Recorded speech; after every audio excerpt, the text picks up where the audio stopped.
All right, this next one is a favorite of my son Chaz's, and I've had some of you comment on the ear hair, and I need to trim it a little bit. Thanks, I appreciate it.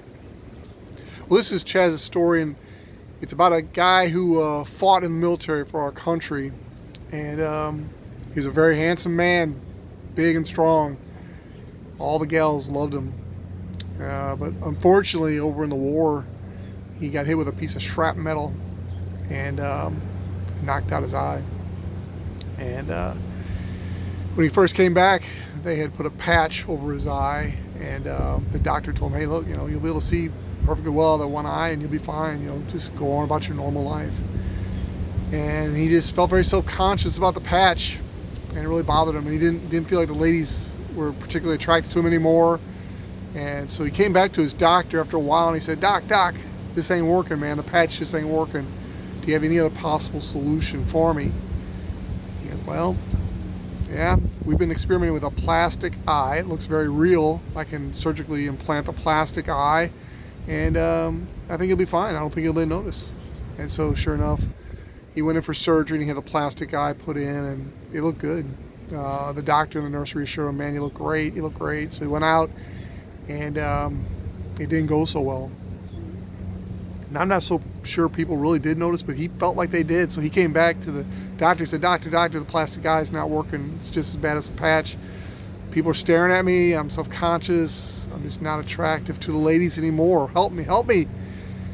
And so the doctor said, "Well, a glass eye would be better, but it's a little more expensive. A little more detail can be done.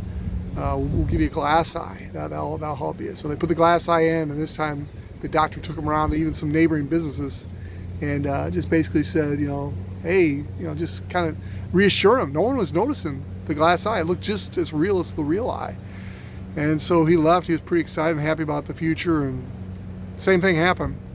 He felt subconscious about the glass eye, and he thought everybody recognized it and was staring at him, and he just didn't feel the confidence with the ladies.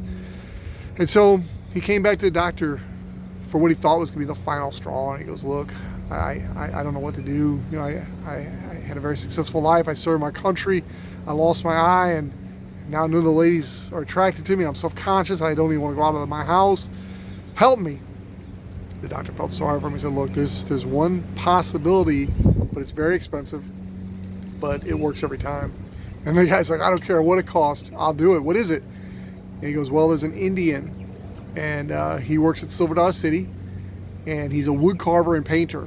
He can carve you a wooden eye that will look exactly like your regular natural eye. No one will be able to tell him." And so the guy goes, "I don't care what it costs. I want it." So they went down to Silver Dollar City, and this Indian wood carver painter spent days, literally days, creating this wooden eye that looked exactly like a normal human eye. It was a perfect match for the guy's other eye. You literally couldn't tell. And so what ended up happening was the doctor said, "Look, we got to make sure. I know it looks exactly like your other eye, but you've got to have that confidence." And so he goes, "I'm going to set you up on a date. And on this date, you'll notice this gal will be attracted to you. She won't notice your wooden eye." And so the guy's like, "Hey, I think that's a good idea. With that confidence, then I could go out and make myself known to the rest of the world, and that'd be awesome." And so the doctor hooks him up with a blind date. And so he does say one more thing. He goes, listen. He's talking to the soldier now with the wooden eye. He goes, "This lady is an awesome lady. She's beautiful. She's intelligent. She's phenomenal. But she has a hair lip. And so, don't hold that against her. Don't prejudge her. And whatever you do, she's really subconscious about the hair lip. Don't mention it." And so he goes, "Well, that's fine. That's fine. It'll be a good test for me, and I can get back out and find a woman of my dreams."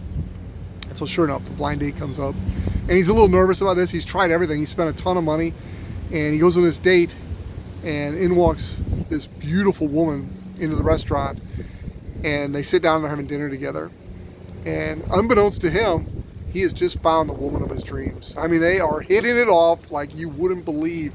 They're having a great time. They're enjoying dinner. They're sharing stories. Their pasts are similar. Their religious persuasion is similar. Their humor is similar. They're having a great time, an absolutely phenomenal time. And he's actually completely forgotten about her hair lip.